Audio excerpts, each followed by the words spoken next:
تو جو لوگ بیٹھے ہوئے تم کو یار یہ کیا ہو گیا, زور سے ایسا کہا یہاں بھی آ گئے تم کبوترو, تم گواہ رہنا.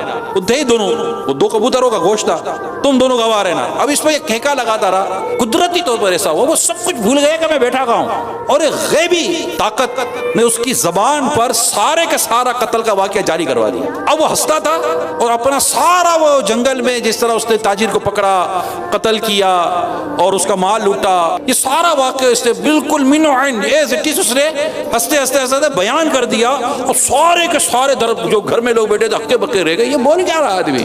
اچھا اتفاق دیکھے جیسے ہی اس نے اپنا واقعہ پورا کیا اس کے ہوش ٹھکانے آ گئے, یہ میں نے کر کیا دیا, میں نے تو خود ہی اپنا اقبال جرم کر لیا. اب تو شور مچ گیا کہ یہ تو قاتل ہے. بات قاضی تک گئی, عدالتوں تک گئی, اس کو گرفتار کیا گیا, آخر کار اس کو پھانسی کی سزا دے دی گئی. پھانسی سے ایک دن پہلے مجرم سے اس کی بیوی ملنے آئی. وہ بولی کہ کیا ہو گیا تھا, آج تک زندگی کا اتنا عرصہ گزار دیا, تو نے کبھی کسی کو یہ بات کی نہیں, ہو کیا گیا؟